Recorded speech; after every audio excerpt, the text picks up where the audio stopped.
Assalamualaikum warahmatullahi wabarakatuh. Saya Devi Alia Rahmadani dengan NPM 2141211 dari kelas akuntansi 21A. Pada video ini saya ingin mengulas materi tentang perlindungan konsumen. Mata kuliah Hukum Bisnis, dosen pengampu Miss Reneza Helena Putri SE MSI. Jadi, perlindungan konsumen adalah konsep dan serangkaian tindakan yang dirancang untuk melindungi hak dan kepentingan konsumen saat berinteraksi dengan produsen, pengecer, atau penyedia layanan. Ini memiliki relevansi yang besar dalam masyarakat dan ekonomi modern. Pentingnya melindungi hak konsumen. Yang pertama, keamanan konsumen. Membantu menjaga keamanan konsumen dari produk atau layanan yang berbahaya atau merugikan. Ini termasuk pengujian produk dan layanan untuk memastikan keselamatan dan penghindaran risiko potensial bagi konsumen. Yang kedua, kualitas produk dan layanan. Mendorong produsen dan pengecer untuk menyediakan produk dan layanan berkualitas tinggi. Ini memotivasi inovasi dan persaingan yang sehat dalam pasar. Yang ketiga, keterbukaan dan transparansi.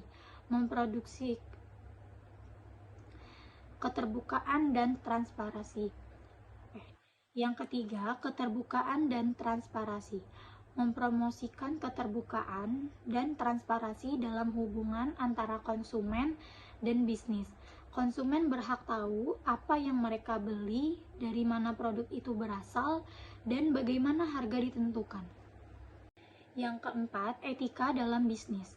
Mendorong praktik bisnis yang adil, jujur, dan bertanggung jawab. Ini memastikan bahwa konsumen diperlakukan dengan adil dan tidak dimanipulasi oleh praktik bisnis yang merugikan. Yang kelima, dampak ekonomi. Perlindungan konsumen dapat memberikan dampak positif pada ekonomi. Konsumen yang merasa lebih aman dan dilindungi cenderung menghabiskan lebih banyak uang yang mendukung pertumbuhan ekonomi. Dan yang terakhir, penghindaran penipuan. Membantu mencegah penipuan dan praktik bisnis yang merugikan. Ini menjaga konsumen dari kerugian finansial dan kerugian lainnya akibat penipuan. Lalu, konsumen memiliki hak. Yang pertama, hak untuk informasi yang jujur dan transparan. Konsumen memiliki hak untuk menerima informasi yang jujur dan transparan tentang produk atau layanan mereka beli.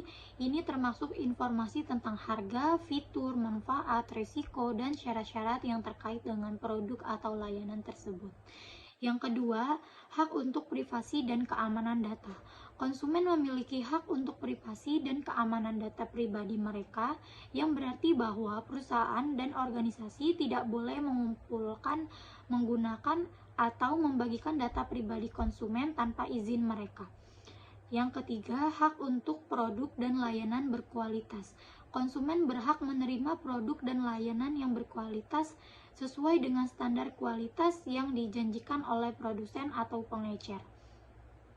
Produk atau layanan yang dicatat atau tidak memenuhi standar harus dapat dikembalikan atau diganti. Yang keempat, hak untuk keluh dan ganti rugi. Untuk mengajukan keluh jika mereka tidak puas dengan produk atau layanan yang mereka terima, perusahaan atau pengecer harus memiliki prosedur yang memungkinkan konsumen untuk mengajukan keluhan dan mendapatkan ganti yang layak jika terjadi ketidakpuasan. Yang kelima, untuk membatalkan kontrak dan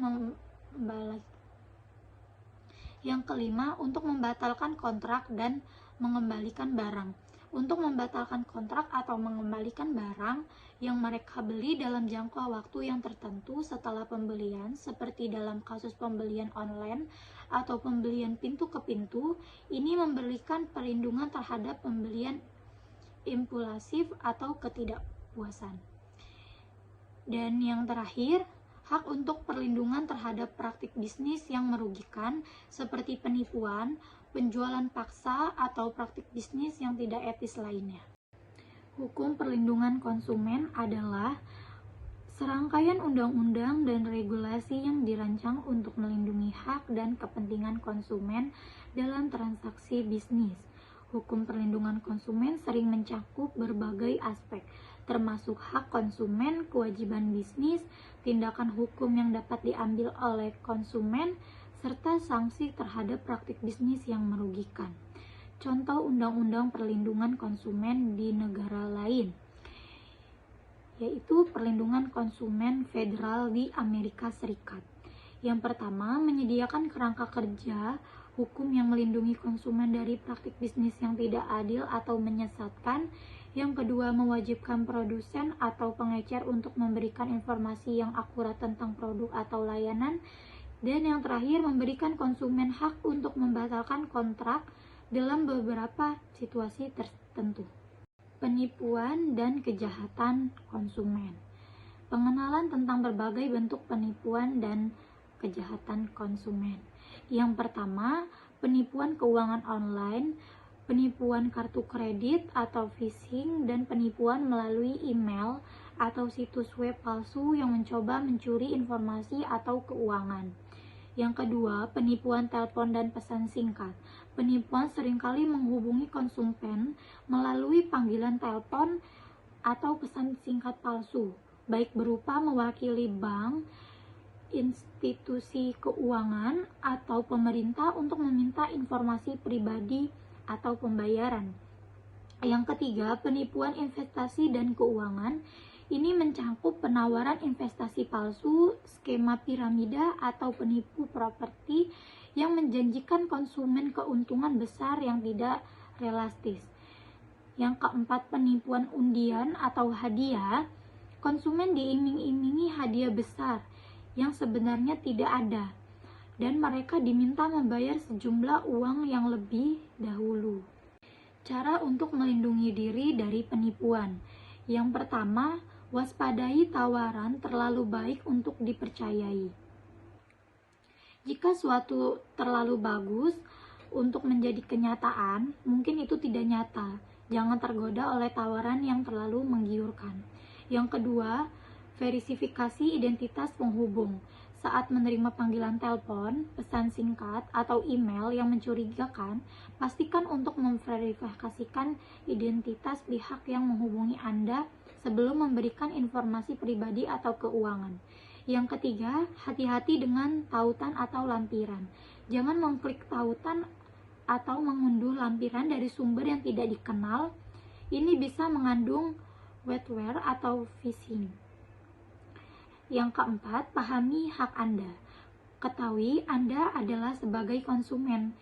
Jika Anda merasakan tipu, pelajari tentang langkah-langkah yang dapat diambil, termasuk melaporkan penipuan kepada otoritas yang berwenang. Sekian dari saya ucapkan terima kasih. Wassalamualaikum warahmatullahi wabarakatuh.